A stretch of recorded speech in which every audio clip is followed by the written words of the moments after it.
नमस्कार, हमारे इस विशेष कार्यक्रम व्यक्ति विशेष में एक बार आपका स्वागत है। हर बार की तरह इस बार हमारा प्रयास है एक नए शख्सियत से आपको रूबरू कराने का। आज हमारे साथ हैं देश के जाने माने कार्टूनिस्ट हरिओम तिवारी जी। तिवारी जी, सर्वप्रथम आपका स्वागत है। नमस्कार। तिवारी जी, बताइए कि जो कार्टून की विधा है बड़ी अद्भुत है, बहुत कम चीज़ों में अपनी बात कहने का और बहुत समाज की जो परिस्थितियाँ हैं उसको व्यक्त करने की का माध्यम है। तो कैसे इसमें इसके प्रति आपका रुझान गया? हाँ, दरअसल मेरा तो पढ़ाई में बचपन से रुझान ज़्यादा था। पढ़ने लिखने वाला विद्यार्थी में रहा हूँ। मैंने भी कभी सोचा नहीं था कि I would be A cartoonist. गांव में मेरी पढ़ाई हुई 8वीं क्लास तक। तो वहाँ एक गांव में एक चित्रकार हुआ करते थे। वो दीवारों पर चित्र बनाते थे। तो उनको देख के मुझे बड़ा अच्छा लगता था कि ये जो चित्र बनाए जा रहे हैं मैं भी कुछ अपने घर पे जाके करूँ। तो मैं अपने घर पे जाके अपनी घर की दीवारें ख़राब किया करता था। पिताजी से डांट भी खाई। तो वहाँ से कह सकते हैं कि चित्र बनाने की, चित्रों के प्रति आकर्षण मेरा शुरू हुआ। देखिए, कार्टूनिस्ट होने के लिए 2-3 चीज़ों की ज़रूरत होती है। एक तो सेंस ऑफ ह्यूमर, और सेंस ऑफ ह्यूमर जो रहता है वो आपके अंदर होता है। इनबिल्ट क्वालिटी जो जिसको बोलते हैं वो रहती है आप। और दूसरा है सटायर करने की एक आपकी आदत। तो ये सारी चीज़ें, क्वालिटी जो हैं, ये सिखाई नहीं जा सकती। कई लोग मेरे से बोलते हैं कि कार्टूनिस्ट, मेरे बच्चे को कार्टून बनाना सिखाइए। स्केचिंग आप सीख सकते हैं, लेकिन सेंस ऑफ ह्यूमर कैसे सिखाओगे आप? तो ये सारी चीज़ें मेरी बचपन से मुझे लगा। मेरे पिताजी वो भी एक बेबाक बात करते थे, सीधा सपाट जो बोलने की एक आदत है वो उनसे मुझे मिली। तो एक कार्टून कमेंटिंग करने की जो आदत है वो मेरी बचपन से थी। बाकी मैं पढ़ाई में रुझान था, मैं टॉपर था अपने स्कूल डेज़ में। मैंने सोचा नहीं था, ब्यूरोक्रेट बनना चाहता था। फिर उसके बाद उस समय मैगज़ीन आती थी, छोटी छोटी कॉमिक्स। तो 1-2 कॉमिक्स आती थी तो मैं पढ़ता रहता था, उनको बड़ा मज़ा आता था। जैसे फिर मैं ग्वालियर आया बाकी की एजुकेशन के लिए, तो फिर मैंने आर.के. लक्ष्मण के कार्टून्स देखे। वहाँ से मुझे थोड़ा एक पॉलिटिकल कार्टूनिंग की तरफ मेरा रुझान आया। फिर कॉलेज में रहते थे, तो कॉलेज में जैसे अगर बोर हो रहा हूँ तो मैं अपने प्रोफेसर्स के कैरिकेचर बनाता था। तो दोस्तों को बड़ा मज़ा आता था।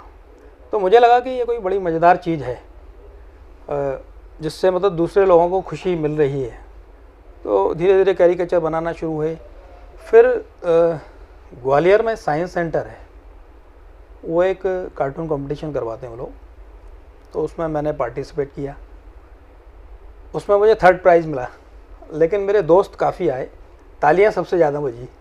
तो वहाँ से एक इस तरह से मुझे प्रेरणा मिलती गई। फिर ग्वालियर स्वदेश में मुझे मौका मिला काम करने का। पहला कार्टून 14 अप्रैल 1989 वो भास्कर में एक छपा था मेरा। उनका कोई कंपटीशन हुआ था होली पर। तो जब मैंने पहला कार्टून जो छपा उसको देख के इतनी खुशी हुई, मुझे ऐसा लगा दुनिया का सारा खजाना मिल गया हो मुझे। तो उस तरह से फिर मुझे एडिटोरियल कार्टून स्वदेश में मुझे काम मिला। ये पहला प्लेटफॉर्म आपको स्वदेश ने दिया? जी जी। ये बताइए कि आपने जब बात की तो उसमें लगा कि आपके जो कहीं ना कहीं आदर्श आर.के. लक्ष्मण रहे। जी। तो आर.के. लक्ष्मण कई बार उन्होंने तीखा प्रहार किया, कई बार तो नेहरू जी भी तिलमिला भी गए थे, और लेकिन अप्रिशिएट भी किया उनको बहुत ज़्यादा। तो क्या लगता है कि जब कार्टून नाम की जो विधा थी धीरे धीरे कहीं ना कहीं दम तोड़ती दिखाई दे रही है, जो मारक क्षमताएं थी उससे कम होती जा रही हैं, और जो पॉलिटिशियंस का दबाव कहीं ना कहीं देखिए कि वो बेबाकी से कार्टूनिस्ट अपनी बात नहीं कह पा रहे हैं, तो क्या वजह मानते हैं आप? देखिए, मुझे लगता है कि एक ज़माना था, Shankar Pillai was the first Indian editorial cartoonist. तो शंकर पिल्लई और नेहरू दोनों बहुत अच्छे मित्र थे। लेकिन नेहरू जी हमेशा कहते थे, उनका शंकर्स वीकली उन्होंने शुरू किया था एक मैगजीन, उसके उद्घाटन पर आए नेहरू जी, तो उन्होंने कहा don't spare me Shankar, Shankar मुझे कभी नहीं बख्शना। तो इस तरह के पॉलिटिशियंस थे पहले। आर.के. लक्ष्मण का दौरा आया उसके बाद, शंकर पिल्लई के बाद। तो आर.के. लक्ष्मण एक बार उनका मुझे याद आ रहा है एक किस्सा कि मध्य प्रदेश आए थे, उनका दौरा हुआ था। उस समय Arjun Singh was the chief minister. तो यहाँ से 15 दिन उन्होंने स्केचिंग की। यहाँ से जाके अर्जुन सिंह के खिलाफ ही एक कार्टून बना दिया। तो ये पुराने जो पॉलिटिशियंस है उनमें एक उनको मज़ा आता था, उनका कार्टून बनता था, अप्रिशिएट करते थे कार्टूनिस्ट को। कई बार नेहरू जी पूछते थे शंकर पिल्लई से कि मेरा आज कार्टून क्यों नहीं बना, तो इस तरह का है। लेकिन आज का जो माहौल है, मुझे लगता है कि इंटॉलरेंस जो कहना चाहिए, देखिए कार्टून एक बड़ी मज़ेदार चीज़ है, जो बात आप सीधे नहीं कह सकते वो कार्टून के माध्यम से आप बोल सकते हो। तो कार्टून का बुरा नहीं मानना चाहिए। कार्टूनिस्ट जो रहता है वो एक जो समाज में विकृतियां हैं या जो गलत चीज़ें हो रही हैं या कुछ और जो गलत हो रहा है उसको बताता है कि ये गलत हो रहा है, तो उसको सुधारने का काम या तो सरकार का है या जो जिम्मेदार लोग हैं उनका है। कार्टूनिस्ट का काम इतना है कि वो बता सकता है कि कहाँ गलत हो रहा है। तो मुझे लगता है कि पॉलिटिशियंस आजकल ज़्यादा सेंसिटिव हो गए हैं। अरे तो एक चीज़ और देखने को है कि जो कार्टूनिस्ट को लेकर के जो बड़ा एक वो था कि बहुत कोई पारिश्रमिक बहुत ज़्यादा नहीं है, बहुत संघर्ष है इनके साथ। जी जी। और यानी एक तरफ जान जोखिम में डालने वाली बात होती है और दूसरी तरफ जो समाज से जो मिलना चाहिए वो नहीं मिल पाता। आज तो बहुत सारे जो समाचार पत्र हैं वो कार्टून छापना ही बंद कर चुके हैं। पहले आपको ध्यान होगा कि जो बड़े अखबार हुआ करते थे उसमें कार्टून का एक कॉलम हमेशा बना रहता था। बिल्कुल। अब धीरे धीरे फ्रंट पेज पे कार्टून आया करता था, अब वो गायब हो गए। तो ऐसा ही लगता है कि जो समाचार पत्र मालिक हैं या न्यूज़ चैनल्स हैं जहाँ पे ये इनको ज़्यादा प्रोत्साहित करना चाहिए, प्रोत्साहित नहीं कर पा रहे हैं। नहीं, देखिए मुझे लगता है कि आजकल जो अखबार मालिक हैं या चैनल मालिक हैं या जो भी हैं, तो उनका एक व्यावसायिक हितों को उनको लगता है कि कहीं कोई पॉलिटिशियन या चीफ मिनिस्टर या मिनिस्टर बुरा ना मान जाए कार्टून का। तो मुझे लगता है कि ऐसा नहीं है। कार्टून एक ऐसी विधा है और बहुत अच्छी विधा है, इसको इनकरेज करना चाहिए, कार्टूनिस्ट को जगह देना चाहिए। और उसका कारण है, देखिए अच्छे कार्टूनिस्ट आज बहुत कम पैदा होते हैं, कार्टूनिस्ट बनाए नहीं जाते, कार्टूनिस्ट पैदा होता है। तो अगर अच्छे कार्टूनिस्ट हैं उनको स्थान मिलेगा तो एक कार्टून कला का बढ़ावा मिलेगा, मुझे ऐसा लगता है। अच्छा, आपने तो बहुत सारी एग्जीबिशन भी की है, कई जगहों पे आपके एग्जीबिशन लगे हैं, चाहे दिल्ली की बात करें, भोपाल में कई बार आपने लगाया है। तो कैसा रिस्पांस मिलता है जब आप एग्जीबिशन करते हैं? अभी हाल ही में जो आपका जो एग्जीबिशन था उसको काफ़ी लोगों ने सराहा था। जी जी। मैंने काफ़ी एग्जीबिशन किए। मेरा पहला एग्जीबिशन था 97 में, आर के लक्ष्मण साहब ने इनॉग्रेट किया था भोपाल में। मेरा सोलो एग्जीबिशन था, पूरे मेरे कार्टून्स थे। उसके बाद 2000 में हुई थी दूसरी एग्जीबिशन, वो भी लक्ष्मण साहब ने इनॉग्रेट की थी। उसके बाद तीसरी एग्जीबिशन हुई थी, वो चाचा चौधरी फेम कार्टूनिस्ट प्राण जी, बिल्लू और पिंकी के जो जिन्होंने क्रिएट किया था, उन्होंने किया उद्घाटन उसका। उसके बाद अभी स्पेशल इतने सालों से मैं पॉलिटिकल कार्टूनिंग करते करते मुझे लगा कि कुछ दूसरे सोशल इश्यूज़ पे काम करना चाहिए। तो टाइगर पे मैंने एक अभी काम किया है, 54 कार्टून्स टाइगर पे बनाए हैं। टाइगर परेशान क्यों हो रहा है, बाहर क्यों आ रहा है जंगल से, वहाँ से मुझे आइडिया आने शुरू हुए। मैंने कहा कारण क्या है, तो उस पर 54 कार्टून्स बनाए। उसकी एग्जीबिशन दिल्ली में हुई, प्रकाश जावड़ेकर जी ने इनॉग्रेट किया, नरेंद्र सिंह तोमर जी भी आए थे। उसका फिर भारत भवन में भी इंटरनेशनल टाइगर डे 29 जुलाई को रहता है, उसमें एग्जीबिशन हुआ। फिर अलियंस फ्रांसिस ने भी एग्जीबिशन लगाई थी। तो मुझे बहुत अच्छा लगा, अदर देन पॉलिटिक्स, दूसरे इश्यूज़ पे काम करते हुए। टाइगर क्यों चुना आपने? टाइगर के पीछे क्या होता है? अभी टाइगर में बड़ी पॉलिटिक्स भी हो रही है, देखिए कि कोई कह रहा है टाइगर अभी जिंदा है। जी जी। आपने देखा होगा कि अभी सिंधिया जी ने भी टाइगर को लेकर के जी हाँ, मैंने कार्टून्स भी बनाया था, है ना। और वो फिर दिग्विजय सिंह ने जवाब भी दिया था उसमें। तो ये तमाम तरह की जो चीज़ें हैं वो चल रही हैं, टाइगर को लेकर बड़ी पॉलिटिक्स हो रही है। तो लेकिन टाइगर क्यों चुन लिया आपने? देखिए, मैं बार बार खबरें पढ़ता था अखबार में कि टाइगर जंगल से बाहर आया। मेरे दिमाग में मैंने सोचा कि कारण क्या है, क्यों जंगल से बाहर आ रहा है टाइगर। कभी वो पानी के लिए आता है, क्योंकि जंगल में नदियाँ सूख रही हैं। जो बाहर आता है, जो टेरिटरी में हम लोग रह रहे हैं, ये उसका इलाका था, हम उसके इलाके में जा रहे हैं। आपको कैसा लगेगा अगर आपके घर में कोई आके एक कमरा घेर ले, उसमें अपना सामान रख दे? वही फील टाइगर को हो रहा है। हम उसके घर में जा रहे हैं, रिजॉर्ट खोल रहे हैं, बहुत सारे दूसरी चीज़ें कर रहे हैं, स्कूल खोल रहे हैं, उसकी ज़मीन पर कब्जा कर रहे हैं। तो बेचारा वो मैंने कार्टून बनाया, उसमें अपना मैप लिए घूम रहा है। वो कहता है ये ज़मीन मेरी थी एक ज़माने में। तो टाइगर को हम परेशान कर रहे हैं बेचारा। तो वहीं से मुझे लगा कि टाइगर परेशान है, या टाइगर अगर मनुष्य होता तो अपनी बात कैसे कहता। तो टाइगर को एज ए ह्यूमन बीइंग मैंने पोर्ट्रे किया है। तो टाइगर मनुष्य होता तो कैसे हो। टाइगर का एक कार्टून मैंने बनाया है कि टाइगर का बच्चा जू के बाहर टिकट खरीद रहा है। वो कहता है मेरे पापा मम्मी अंदर हैं, मुझे मिलना है उनसे। तो उसके अंदर की एक भावनाओं को मैंने उकेरा है। कई सारे इश्यूज़ भी लिए हैं कि टाइगर स्वच्छता अभियान चला रहे जंगल में, मतलब जंगल से शिकारी, इलीगल वुड कटर्स, इनको बाहर कर रहा है। तो इस तरह से इशू भी जोड़े हैं मैंने उसमें काफ़ी। तो इस तरह से मुझे लगा कि टाइगर एक ऐसा है वो जिसके कारण जंगल बच सकता है और बचा हुआ है अभी, इसलिए टाइगर को बचाना ज़रूरी है। और पॉलिटिशियन भी कह रहे हैं कि टाइगर जिंदा है, तो टाइगर को ज़िंदा रहना चाहिए, बहुत अच्छी बात है। टाइगर के जैसे गुण हमारे अंदर होने चाहिए, वो हमें फॉलो करना चाहिए, तो एक अच्छी बात है।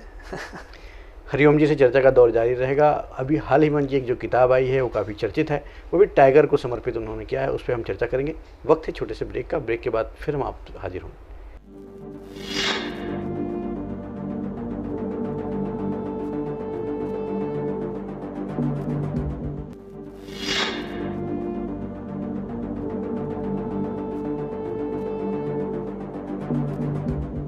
ब्रेक के बाद एक बार फिर आपका स्वागत है। हम चर्चा कर रहे हैं देश के प्रख्यात कार्टूनिस्ट हरिओम तिवारी जी से।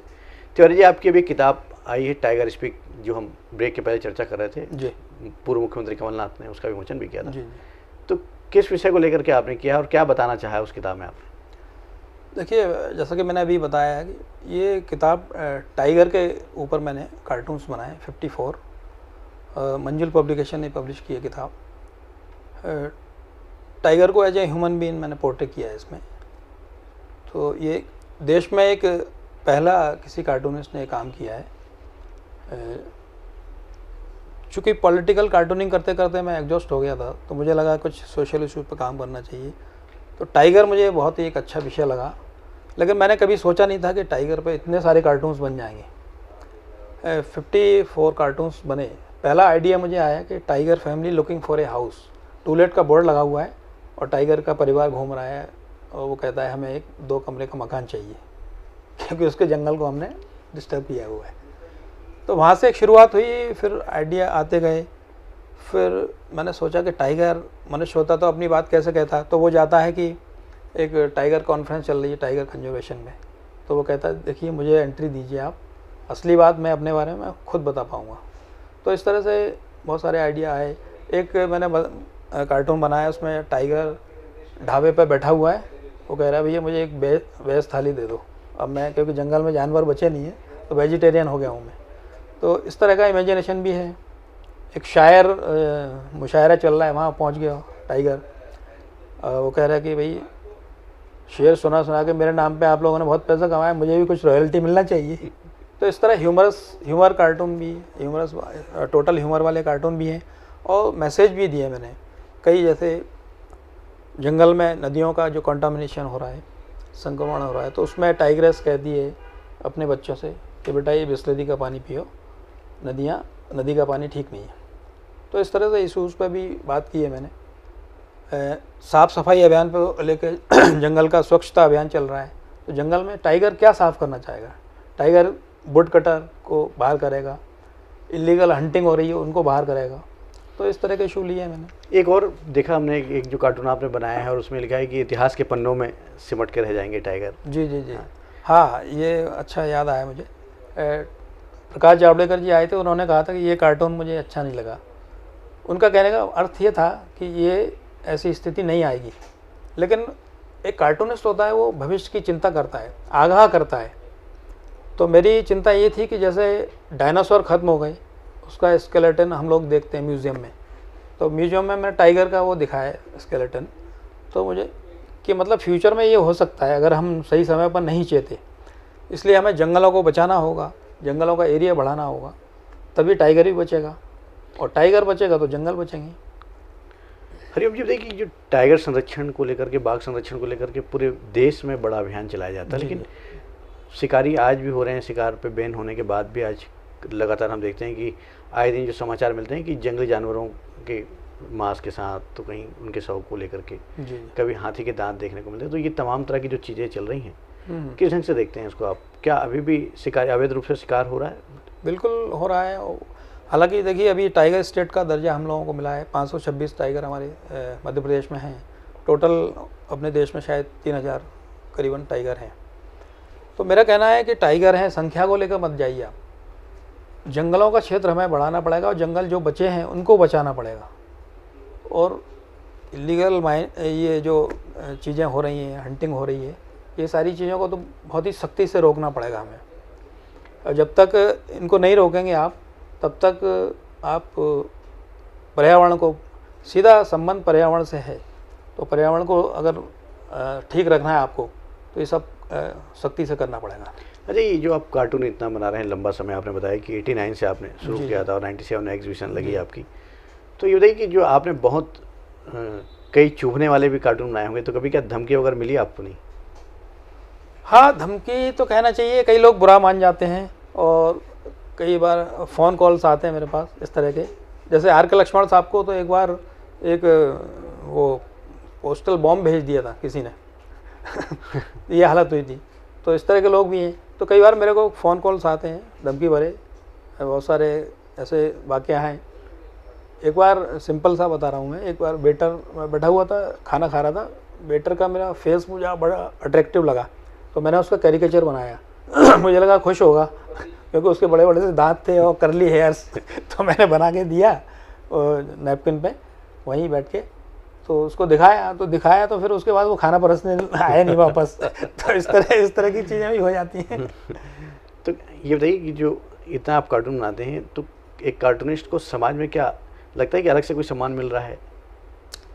देखिए, सम्मान तो आर के लक्ष्मण ने जो मुकाम एक कार्टून कला को दिलवाया है, मैं समझता हूँ एक उनको सारे अवार्ड, भारत रत्न छोड़ के सारे अवार्ड्स मिले उनको। मैक्सेस अवार्ड मिला, पद्म भूषण, पद्मश्री, सारे अवार्ड मिले, तो ये कार्टून कला को ही मिले। कार्टून कला को उन्होंने बहुत ऊंचा दर्जा दिया। मैं भी उनका शिष्य हूँ, कोशिश करता हूँ कि अच्छे कार्टून्स बनाऊँ, और मुझे लगता है कार्टूनिस्टों को सम्मान बहुत मिलना चाहिए, क्योंकि ये इतना क्रिएटिव वर्क है। कार्टूनिस्ट समाज की पीड़ा को अपने अंदर समेटता है। समाज में जो गलत चीज़ें हो रही है वो उनका सबको दर्द महसूस करता है। वही दर्द, उसके अंदर एक आंदोलनकारी आदमी हमेशा काम करता रहता है, तो वही दर्द कार्टून के माध्यम से अपना एक्सप्रेस करता है। तो इस विधा को प्रोत्साहित करने के लिए कोई प्रयास आपने किया अभी तक कि लोगों को, आपने कोई वर्कशॉप लगाई हो, लोगों को प्रेरित किया हो, ऐसा कुछ किया आप लोगों ने? जी, देखिए, जब भी मैं एग्जीबिशन करता हूँ तो कार्टून कंपटीशन ज़रूर करता हूँ। कार्टून कंपटीशन, पेंटिंग कंपटीशन, क्योंकि मेरी शुरुआत भी वहीं से हुई थी, तो मुझे लगता है कि बच्चे पार्टिसिपेट करेंगे। देखिए, पार्टिसिपेट करना, जीतना या प्राइज़ जीतना बड़ी बात नहीं होती, पार्टिसिपेट करना बहुत बड़ी बात होती है। तो वहाँ से एक इंस्पिरेशन मिलता है बच्चों को। तो इस तरह से मैं जब भी मौका रहता है, कार्टून आर्ट सोसाइटी मैंने फॉर्म की है, तो उसके बैनर तले हम इस तरह के बच्चों के लिए कार्यक्रम करवाते हैं। बहुत सारे कार्टून कंपटीशन करवाते हैं, पेंटिंग कंपटीशन करवाते हैं। तो आगे भी मेरा प्लान है, वर्कशॉप करते हैं, फ्री वर्कशॉप करता हूँ मैं, चैरिटी बच्चों के लिए, गरीब बच्चों के लिए करता हूँ। तो इस तरह से मैं कर रहा हूँ। हरिओम जी, आप कार्टून के साथ साथ आर्टिस्ट भी हैं। समय समय पे आपका आर्ट दिखाई देता है, कभी आप व्यंग के वीडियो जारी करते हैं, कुछ फिल्मों में भी आपने काम किया है। जी जी। तो अभी कौन कौन सी फिल्में आपकी आने वाली हैं और जो और आ चुकी हूँ? जी जी, हाँ, दरअसल एक्टिंग का शौक़ मुझे लगता है बचपन से था, इसको हॉबी के तौर पे मैं ले रहा हूँ। मुझे लगता है कार्टूनिंग करते हुए 31 ईयर्स हो गए, तो मुझे लगा अपनी अब हॉबी का पूरा करने का टाइम है। तो एक्टिंग मेरी हॉबी है, थिएटर करता हूँ जब भी समय मिलता है। सिंह साहब दी ग्रेट से मेरी शुरुआत हुई, फिल्म थी, उसमें मेरे कार्टून्स भी उन्होंने यूज़ किए थे। अभी लेटेस्ट दुर्गावती में एक मैंने किरदार किया है भूमि पेडनेकर जी के साथ, और एक इंडियन 2 में कमल हसन जी के साथ एक IPS ऑफिसर का मैंने कैरेक्टर है मेरा। तो इस तरह से मैं करता हूँ। तो सीरियलों में भी काम किया आपने? जी हाँ, थोड़ा बहुत करता रहता हूँ जब भी मौका मिलता है। वेब सीरीज में भी किया है अभी। अटल जी को लेकर के भी आप बड़ा व्यंग बड़ा ज़बरदस्त रहता है आपका, उनकी आवाज़ भी आप निकाल लेते हैं। हाँ, तो यदि ऐसा कुछ है तो हमारे दर्शकों को जरूर करें। हाँ, थोड़ा बहुत मिमिक्री करता रहता हूँ अटल जी की। जैसे अटल जी अगर होते तो इस वक्त अगर टाइगर के ऊपर ही बोलना, हाँ, अटल जी क्या कहते बोलते हैं? मैं कल जंगल का जा रहा था, वहां मुझे शेर मिल गया, बहुत परेशान था। मैंने पूछा क्या हुआ, तो बोला मेरे घर में लोग घुसे जा रहे हैं, मुझे परेशान कर रहे हैं, कोई रिजॉर्ट बना रहा है, कोई स्कूल खोल रहा है, मैं कहाँ जाऊं। बात तो मुझे ठीक लगी कि शेर कहीं ना कहीं परेशान है, हमें इस पे गंभीरता से सोचना पड़ेगा, जंगलों को बचाना पड़ेगा, प्रयास करने होंगे, सिर्फ बातें करने से काम नहीं चलेगा। नमस्कार। डाकुओं को लेकर एक वीडियो आपका बड़ा चर्चित रहा और डाकू में बड़ी जोरदार आपकी अदाकारी रही है, तो उसके माध्यम से क्या बताना चाहते रहे हम? देखिए, दरअसल डाकू या बागी कह सकते हैं आप, चंबल का एरिया, ग्वालियर का मैं रहने वाला हूँ, तो उस तरह के डाकुओं की खबरें, डाकुओं के बारे में बचपन से सुनते आया।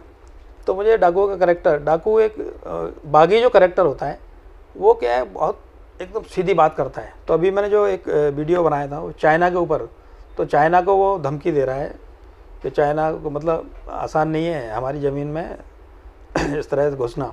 तो वो मैंने मैसेज दिया है उसमें, उसके माध्यम से। तो क्या और आपकी क्या प्लानिंग है, क्या और कोई किताबें आपकी आने वाली हैं? हाँ, अभी मैंने एक मेरी बुक आ रही है, मैंने स्केचिंग की थी, लाइव स्केचिंग की थी ये सिंहस्थ पर। तो उस पर मैं मेरे 74 करीबन स्केचेज हैं, उसको मैं बुक फॉर्म में लाना चाह रहा हूँ कि बहुत ही एक अच्छा लाइव स्केचेज हैं जो मैंने बनाए थे वहाँ के साधुओं के, डिफरेंट उनके एक्टिविटीज़ के। तो उस तरह के वो किताब अभी मेरा प्लान है, और भविष्य में अपने कार्टून के कलेक्शन भी मैं निकालूंगा। हरिओम जी, ये कोरोना का संक्रमण काल चल रहा है, पूरा विश्व जो है इससे जी परेशान है। आप देखिए कि सारा अर्थव्यवस्था पूरे विश्व की चरमरा गई है, तो इसको किस ढंग से देखते हैं और क्या इस पर कोई कार्टून आपने तैयार किया कि नहीं? नहीं, देखिए, कोरोना पर तो लगातार मैं 3 महीने से कार्टून्स बन रहे हैं। हर कोरोना का डिफरेंट एंगल से मैंने कार्टून बनाए हैं।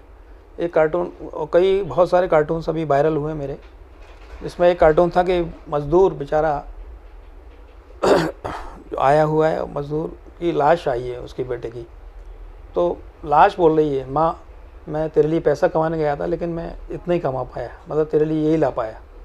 वो तो इतना, ये कार्टून पूरे देश में वायरल हुआ था। आज ही एक सोशल डिस्टेंसिंग में मैंने बनाया कार्टून, जिसको वो सोशल डिस्टेंसिंग की अर्थ ही जा रही है, मतलब लोग परवाह नहीं कर रहे, सोशल डिस्टेंसिंग मेंटेन नहीं कर रहे, लोग मास्क नहीं लगा रहे। तो इस तरह के कोरोना पे लगभग 3 महीने से लगातार पूरे कार्टून्स कोरोना पर ही बन रहे हैं और काफ़ी वायरल भी हुए हैं कार्टून्स। अनलॉक 2 के बाद फिर से लॉकडाउन की ओर हम जा रहे हैं। लॉकडाउन अब फिर 1-2 दिन के अंदर पे भोपाल है और कई शहर लॉकडाउन हो रहे हैं। तो क्या लगता है कि कहाँ पे चूक हो रही है, किस ढंग से जो इतने लंबे लॉकडाउन के बाद फिर हम लॉकडाउन की ओर लौटना पड़ रहा है? देखिए, मुझे लगता है कि शायद हम कहीं प्लानिंग में चूक गए हैं। पहले से हमको अलर्ट होना था, जबकि हमारे यहाँ मार्च में बहुत कम केसेस थे, और ये चाइना में तो मुझे लगता है दिसंबर में शुरू हो गया था। तो चाइना में हो रहा था, बाकी अमेरिका में बढ़ गया था, तो हमें उस समय अलर्ट रहना चाहिए था। हमारे देश में जितने भी आए एयरपोर्ट्स ये सारे ब्लॉक करने थे पहले उस समय, तो प्री प्लानिंग कुछ मुझे लगता है उसमें चूक हुई है कहीं, उसके कारण अब ये इतना तेज़ी से बढ़ रहा है और इस समय फिर से लॉकडाउन करने की स्थिति आई है। तो मुझे लगता है, देखिए, आर्थिक स्थिति पर भी फ़र्क पड़ रहा है, लेकिन फैलने से भी रोकना है। तो मुझे लगता है कन्फ्यूजिंग सा कुछ चल रहा है, जो अथॉरिटीज़ हैं वो डिसाइड नहीं कर पा रहे कि करना क्या है। नहीं, अथॉरिटी के अलावा जो जनता है, आम जन है, उसकी भूमिका किस ढंग से देखते हैं आप? देखिए, वो मैं कह रहा हूँ, आम जन की भूमिका में वही कार्टून मैंने आज बनाया जो सोशल डिस्टेंसिंग वाला। लोग बेपरवाह हैं, लोगों को लगता है कि यार हमें कुछ नहीं होगा। कई भ्रांतियाँ हैं, कई व्हाट्सएप पे इस तरह के मैसेज आ रहे हैं कि लोगों को लगता है यंग लोगों को कुछ नहीं होगा, और जबकि मैं कह रहा हूँ इसमें बच्चों से लेकर सभी को, बुजुर्गों तक सबको अफेक्ट कर रहा है ये कोरोना। सभी तरह के केसेज आ रहे हैं, तो हमें जनता को भी अपनी जिम्मेदारी पूरी तरह निभाना चाहिए। हरिओम जी, अंत में ये बताइए कि जो मध्य प्रदेश इस समय पूरे देश में चर्चा में है, जी आया राम गया राम तो सुना था बनने के, इसमें तो आया राम हो रहा है कि जो कांग्रेस के विधायक हैं वो बीजेपी में शामिल होते जा रहे हैं। जी इसको किस ढंग, एक व्यंग्यकार के रूप में किस ढंग से देखते हैं आप उसको? देखिए, मुझे लगता है कि ये बड़ी मज़ेदार चीज़ें कार्टून्स के लिए रहती हैं स्थितियाँ इस तरह की, कि कई बार मैंने बताया कि जो पुराने अपने पॉलिटिशियन के एक छोट भैया नेता पुराने अपने नेता का नारे लगाने लगता है जिंदाबाद, तो दूसरा कहता है अरे भैया अपन पार्टी बदल गई अपनी, उनको भूल जाओ।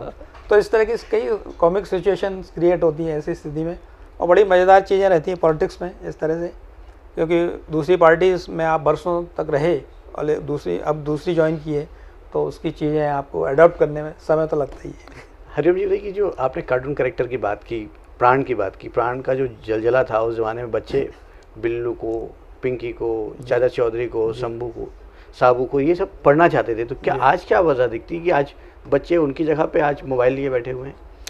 देखिए मुझे लगता है कि इसमें मुझे लगता है कि स्कूल से शुरुआत करनी चाहिए। स्कूल में कुछ इस तरह की कॉमिक्स वगैरह या कार्टून कॉमिक्स प्रोवाइड करना चाहिए, क्योंकि बच्चे क्या है आजकल डिजिटल फॉर्म में आ गए हैं, और मुझे लगता है डिजिटल कॉमिक्स पढ़ना एक बहुत अच्छी बात इसलिए होती है कि बच्चों का खुद का इमेजिनेशन डेवलप होता है कॉमिक्स पढ़ने से। और डिजिटल चीज़ें आप देख लो तो उसमें आपका जो माइंड है ना वो उतना काम नहीं करता, तो बच्चे पूरे डिजिटल हो गए हैं आजकल, माँ बाप परेशान हैं बेचारे, क्या करें उनके लिए। तो मुझे लगता है ये शुरुआत फिर से करना पड़ेगी कॉमिक्स वाली।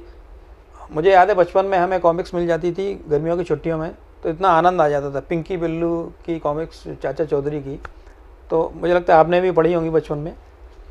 तो उससे जब कॉमिक्स पढ़ते हैं हम तो हमारा इमेजिनेशन डेवलप होता है, हम सोचते हैं उस बारे में, उस दुनिया के बारे में कि कैसा होगा, ये क्या होगा, बिल्लू वो कहाँ जा रहा है। गर्मी की छुट्टी पूरी उसी में जाया करती थी। तो वो अब बच्चों का इमेजिनेशन थोड़ा कम हो रहा है मुझे लगता है, तो ये डिजिटल प्लेटफॉर्म आने से कई नुकसान भी हो रहे हैं। ये हैं हरिओम तिवारी जी, जिनका मानना है कि कहीं ना कहीं डिजिटल प्लेटफॉर्म के आने के बाद से जो ज़मीनी धरातल से लोग गायब होते जा रहे हैं, बच्चों का ध्यान अध्ययन की ओर कम है और डिजिटल की ओर ज़्यादा है। हरिओम जी, आपने हमें समय दिया, आपका बहुत बहुत धन्यवाद। Thank you. अगले अंक में एक नए शख्सियत के साथ फिर मुलाकात होगी, तब तक के लिए नमस्कार।